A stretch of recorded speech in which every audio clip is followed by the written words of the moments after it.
Hello friends, welcome to JK Samayal. இன்னைக்கு நம்ம செட்டிநாடு மீன் குழம்பு எப்படி செய்யலாம்ன்றத பார்க்கலாம். அதுக்கு என்னென்ன தேவையான பொருட்களும் பார்த்துடலாம். அதுக்கு நான் 1/2 கிலோ சங்கரா மீன் எடுத்து வச்சிருக்கேன். 1/2 டேபிள் ஸ்பூன் வெந்தயம், 4 வரமிளகாய், 50 கிராம் ஆயில், தாளிக்க சிறிதளவு கடுகு உளுத்தம்பருப்பு, மிளகு 1/2 டேபிள் ஸ்பூன், சீரகம் 1/2 டேபிள் ஸ்பூன், சோம்பு 1/4 டீஸ்பூன், 8 பல்லு பூண்டு,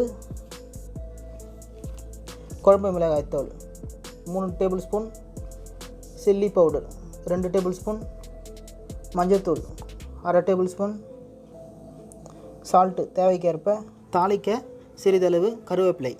இதில் மொத்தம் 4 தக்காளி இருக்குது, 3 வெங்காயம் இருக்குது, 3 பச்சை மிளகாய், 1 கைப்பிடி அளவு கொத்தமல்லி.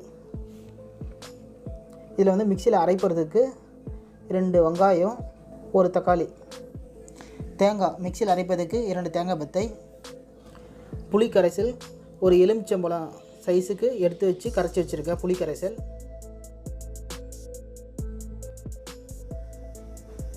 பேன் கொஞ்சம் சூடான பிறகு அதில் ஆயிலை சேர்த்துக்கலாம்.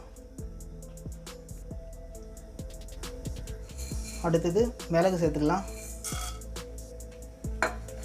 சீரகத்தையும் சேர்த்துடலாம். அடுத்தது சோம்பையும் சேர்த்துடலாம், வெந்தயம் அதையும் சேர்த்துடலாம்.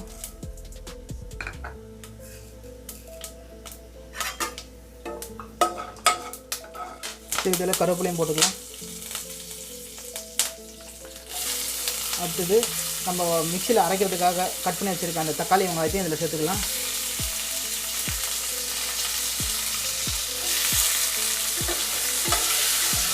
இது நல்லா கொஞ்சம் வதக்கிக்கலாம். இந்த செட்டிநாடு மீன் குழம்புக்கு வந்து இந்த தக்காளி வெங்காயத்தெல்லாம் வந்து இந்தமாரி நல்லா எண்ணெயில் வதக்கிட்டு அரைச்சி ஊற்றினா தான் அந்த மீன் குழம்பு நல்லா டேஸ்ட்டாக இருக்குங்க. இந்த தக்காளி வெங்காயம் நல்லா வதங்கிடுச்சு. இதை ஒரு பிளேட்டுக்கு மாற்றியாச்சு. இப்போ அதை மிக்சியில் போட்டு அரைச்சி எடுத்துக்கலாம். மிக்சியில் எடுத்து வச்சுருக்க அந்த 2 தேங்காய் பற்றியும் நல்லா அரைச்சிட்ட பிறகு அடுத்தது இந்த வதக்கி வச்சுருக்க தக்காளி வெங்காயத்தையும் அரைச்சி எடுத்துக்கலாம். இப்போ அந்த பாத்திரத்துலேயே நம்ம ஆயில் சேர்த்துக்கலாம். குழம்பு செய்கிறதுக்கு எண்ணெய் கொஞ்சம் சூடான பிறகு கடுகு உளுத்த பருப்பு சேர்த்துக்கலாம்.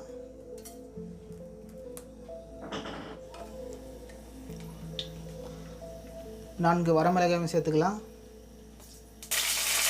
அடுத்து பச்சை மிளகாய் சேர்த்துக்கலாம். அடுத்து வெங்காயத்தையும் சேர்த்துக்கலாம்.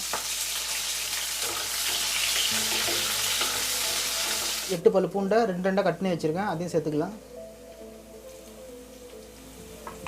இதே நல்லா வதக்கிக்கலாம்.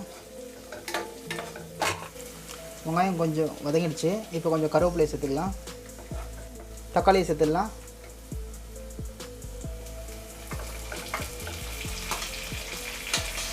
வெங்காயம் கூடவே இந்த தக்காளியை நல்லா கொஞ்சம் வதங்கட்டும்.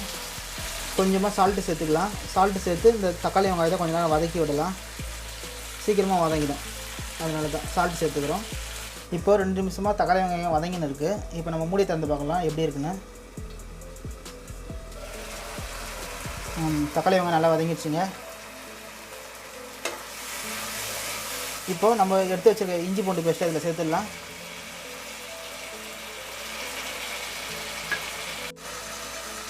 இப்போ நம்ம எடுத்து வச்சுருக்க பொடியெல்லாம் சேர்த்துடலாம். குழம்பு மிளகாய் பொடி சேர்த்துடலாம், சில்லி பவுடர் சேர்த்துடலாம்,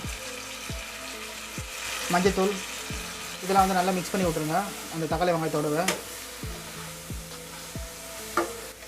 அடுத்தது நம்ம மிக்சியில் அரைச்சி வச்சுருக்க தக்காளி வெங்காயத்தையும் இதில் சேர்த்துடலாம். நம்ம கரைச்சி வச்ச புளி கரைசலையும் இப்போ சேர்த்துடலாம். புளி கரைசலை ஊற்றி நல்லா மிக்ஸ் பண்ணிட்ட பிறகு கொஞ்சம் தண்ணீரும் சேர்த்துக்கலாம் குழம்புக்கு ஏற்ற அளவுக்கு. மிக்சியில் அரைச்சி வச்சுருக்க தேங்காயையும் இதில் சேர்த்துடலாம். எடுத்து வச்சுருக்க மல்லி இலையும் சேர்த்துடலாம். இப்போ குழம்பு நல்லா வந்து மிக்ஸ் பண்ணி விட்டுருங்க. குழம்பு கொஞ்சம் நேரம் கொதிக்கட்டும். இந்த நேரத்தில் குழம்புக்கு தேவையான அளவுக்கு சால்ட் சேர்த்துக்கோங்க.